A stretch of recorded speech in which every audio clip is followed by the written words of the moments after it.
saya. Assalamualaikum warahmatullahi wabarakatuh. Baiklah, di sini saya akan menjelaskan mengenai 24 standar dalam pelayanan kebidanan. Standar pelayanan kebidanan sendiri merupakan pedoman bagi seorang bidan dalam memberikan pelayanan kepada masyarakat, di mana 24 standar pelayanan kebidanan tersebut dibagi menjadi 5 kelompok. Yang pertama, standar pelayanan umum. Terdapat 2 standar yang terkandung di dalamnya. Kemudian standar pelayanan antenatal, terdapat 6 standar di dalamnya. Standar pertolongan persalinan, terdapat 4 standar. Yang keempat, standar pertolongan nifas, terdapat 3 standar. Kemudian standar penanganan kegawat daruratan obstetri neonatal, terdapat 9 standar. Sini saya akan menjelaskan standar pelayanan kebidanan. Kategori pertama yaitu standar pelayanan umum yang terdapat 2 standar terkandung di dalamnya. Standar pertama yaitu persiapan untuk kehidupan keluarga sehat. Maksudnya di sini adalah seorang bidan melakukan penyuluhan kepada perorangan, keluarga, masyarakat terkait dengan kehamilan, termasuk di dalamnya pelayanan kesehatan umum, gizi, serta persiapan untuk menjadi calon orang tua. Hal ini dilakukan untuk menghindari keadaan-keadaan buruk yang terjadi di masyarakat. Kemudian ada standar yang kedua, yaitu standar pencatatan dan pelaporan. Maksudnya di sini adalah seorang bidan harus melakukan pencatatan dan semua kegiatan yang telah dilakukan, seperti pendataan semua ibu hamil serta bayi baru lahir yang ada di daerah tempat bidan bertugas. Dalam hal ini, bidan hendaknya meminta bantuan kader di daerah tempat ia bertugas untuk melakukan dan meninjau upaya masyarakat yang berkaitan dengan ibu dan bayi baru lahir. Bidan harus meninjau secara teratur catatan tersebut, menilai kinerja dan menyusun rencana untuk meningkatkan pelayanan dan mutu kerja bidan. Kemudian ada pengelompokan kedua dari standar pelayanan kebidanan, yaitu standar pelayanan antenatal. Terdapat 6 standar yang terkandung di dalamnya dan termasuk standar ketiga, yaitu identifikasi ibu hamil. Maksudnya di sini adalah seorang bidan melakukan tindakan kunjungan rumah dan langsung berinteraksi dengan masyarakat secara terus-menerus dan berkala. Hal ini dilakukan untuk memberikan penyuluhan dan memotivasi ibu serta suami dan keluarga agar ibu mau melakukan pemeriksaan secara rutin dan teratur untuk mengetahui keadaan janinnya. Standar keempat yaitu pemeriksaan dan pemantauan antenatal. Maksudnya di sini seorang bidan memberikan setidaknya 4 kali pelayanan antenatal, yaitu memeriksa anamnesis dan memantau ibu dan janin dengan jelas untuk menilai apakah perkembangannya berlangsung normal. Petugas kesehatan atau bidan juga harus mengenal kehamilan yang terjadi, apakah ada kelainan seperti kurang gizi, anemia, atau hipertensi, karena hal ini sering terjadi kepada ibu hamil pada trimester awal. Mereka melakukan ini, seorang bidan maksudnya melakukan ini untuk harus mencatat data yang tepat pada setiap kunjungan yang telah dilakukan. Karena hal ini dilakukan karena bila ditemukan kelainan, seorang bidan mampu untuk mengambil tindakan lebih lanjut dan merujuknya ke rumah sakit. Standar kelima dari kelompok kedua yaitu palpasi abdominal. Maksudnya di sini bidan harus melakukan pemeriksaan abdominal dengan teratur dan melakukan palpasi agar memperkirakan usia kehamilan serta umur atau usia kehamilan bertambah, memeriksakan posisi bagian terendah janin dan masuknya kepala janin ke dalam rongga panggula. Kemudian standar kelima yaitu seperti yang saya bilang tadi, palpasi abdominal. Palpasi abdominal ini dilakukan untuk mengetahui apakah terdapat kelainan dan keadaan yang tidak diinginkan kepada ibu hamil. Hal ini dilakukan untuk agar bidan bisa mengambil tindak lanjut jika terjadi keadaan yang tidak normal dan bisa merujuk ibu dengan tepat waktu. Kemudian standar yang keenam yaitu pengelolaan anemia. Seperti yang kita ketahui, anemia sering terjadi pada ibu hamil di trimester awal. Hal ini bisa menyebabkan kelainan-kelainan. Pada kehamilan pernyataan standar 2, bidan melakukan tindakan pencegahan, penemuan dan penanganan serta rujukan pada kasus anemia berat pada kehamilan sesuai dengan ketentuan yang berlaku. Kemudian ada standar ketujuh yaitu pengelolaan dini hipertensi pada kehamilan. Maksudnya di sini adalah bidan menemukan secara dini setiap kenaikan tekanan darah pada ibu hamil. Karena hal ini, pemantauan ini dilakukan untuk mencegah terjadinya keadaan patologis pada kehamilan. Kemudian ada standar ke-8, yaitu persiapan persalinan, di mana bidan biasanya memberikan masukan atau arahan yang tepat kepada si calon ibu dan suami, serta persalinan yang aman dan bersih, dan juga suasana persalinan yang akan dijalani oleh ibu. Hal ini yang dibahas adalah mengenai persiapan, biaya yang akan ditanggung, serta transportasi untuk jika ada keadaan patologis, bidan harus segera merujuknya ke rumah sakit untuk penanganan lebih lanjut.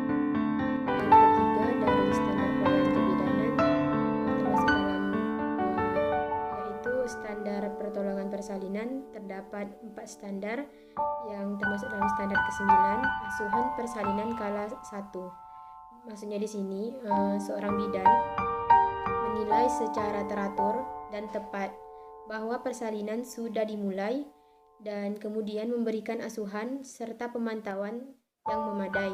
Kemudian dengan mempertahankan kebutuhan pasien serta klien selama proses persalinan berlangsung. Kemudian standar ke-10 yaitu persalinan kala 2 yang aman, di mana seorang bidan melakukan pertolongan persalinan yang aman dan nyaman serta tidak memaksakan kehendaknya, di mana seorang bidan memberikan pilihan terkait dengan posisi yang nyaman saat ibu ingin bersalin. Kemudian bersikap sopan serta menghargai adat istiadat yang dimiliki oleh klien. Kemudian standar ke-11 yaitu penata laksanaan aktif persalinan kala 3, di mana seorang bidan maupun petugas kesehatan melakukan penanganan tali pusar dengan benar pada bayi untuk membantu pengeluaran plasenta dan selaput ketuban secara lengkap serta tidak membahayakan keadaan ibu setelah persalinan. Kemudian standar ke-12 yaitu penanganan kala 2 dengan gawat janin melalui episiotomi. Seperti yang kita ketahui, episiotomi tidak dilakukan saat apabila tidak terdapat kejadian patologis saat persalinan. Maksudnya di sini bidan atau petugas kesehatan mampu untuk mengenali secara tepat tanda-tanda gawat janin pada kala 2 yang lama. Segera bisa melakukan episiotomi dengan aman dan memperlancar persalinan, diikuti dengan penjahitan pada perineum. Episiotomi perineum harus dijahit dengan aman agar tidak terjadi hal patologis setelah persalinan di masa nifas nanti. Kemudian pengelompokan keempat dari standar pelayanan kebidanan yaitu standar pelayanan nifas. Terdapat 3 standar termasuk tergolong dari standar 13 yaitu perawatan bayi baru lahir. Seorang bidan setelah bayi baru lahir akan memeriksa sekaligus menilai apakah bayi baru lahir itu memiliki pernafasan spontan untuk mencegah hipoksia sekunder dan menemukan kelainan serta melakukan tindakan untuk merujuk sesuai dengan kebutuhan saat bayi baru lahir. Bidan juga harus bisa mencegah atau menangani hipotermia untuk pertolongan pertama atau tindakan lanjut sebelum bidan merujuk, karena dalam hal ini hipotermia bisa menyebabkan kematian pada bayi baru lahir. Kemudian standar ke-14 yaitu penanganan pada 2 jam bayi setelah persalinan, yaitu seorang bidan melakukan pemantauan pada ibu dan bayi terhadap terjadinya komplikasi apabila setelah 2 jam setelah persalinan. Maksudnya di sini bidan melakukan tindakan yang diperlukan. Selain itu, bidan memberikan penjelasan hal-hal yang dapat mempercepat pulihnya kesehatan ibu dan memantau ibu untuk memulai pemberian ASI eksklusif pada bayi pada 2 jam setelah persalinan. Standar 15 yaitu pelayanan bagi ibu dan bayi pada masa nifas, di mana seorang bidan atau petugas kesehatan membagikan pelayanan selama nifas dengan cara mengunjungi rumah klien pada hari ketiga masa nifas, minggu kedua masa nifas, serta minggu ke-6 masa nifas setelah persalinan, untuk membantu proses pemulihan ibu dan bayi melalui penanganan tali pusat yang benar dan penemuan dini, penanganan dan rujukan komplikasi yang mungkin akan terjadi selama masa nifas. Hal ini juga dapat memberikan penjelasan tentang kesehatan secara umum pada ibu, seperti kebersihan perorangan atau personal hygiene pada ibu dan bayi, kemudian pemberian ASI eksklusif, makanan bergizi dan sehat pada saat selama masa nifas, kemudian perawatan bayi baru lahir, kemudian imunisasi, pentingnya imunisasi pada bayi, dan kategori kelima dari standar pelayanan kebidanan yaitu standar penanganan kegawat daruratan obstetri neonatal, termasuk dalam standar ke-16 yaitu penanganan perdarahan dalam kehamilan pada trimester 3, di mana seorang bidan maupun petugas kesehatan mengenali secara tepat tanda dan gejala perdarahan pada kehamilan serta segera melakukan tindakan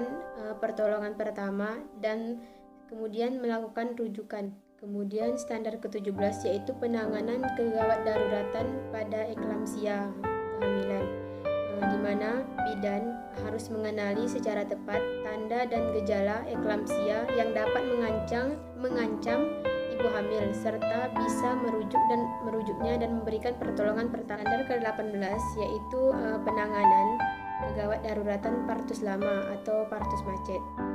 Di sini seorang bidan harus mengenali juga secara tepat tanda dan gejala partus lama dan segera melakukan pertolongan pertama, kemudian merujuknya, karena hal ini tidak bisa ditangani secara langsung oleh bidan dan bidan harus merujuk pasien untuk penanganan dan tindak lanjut oleh dokter. Standar ke-19 yaitu persalinan dengan menggunakan vakum ekstraktor.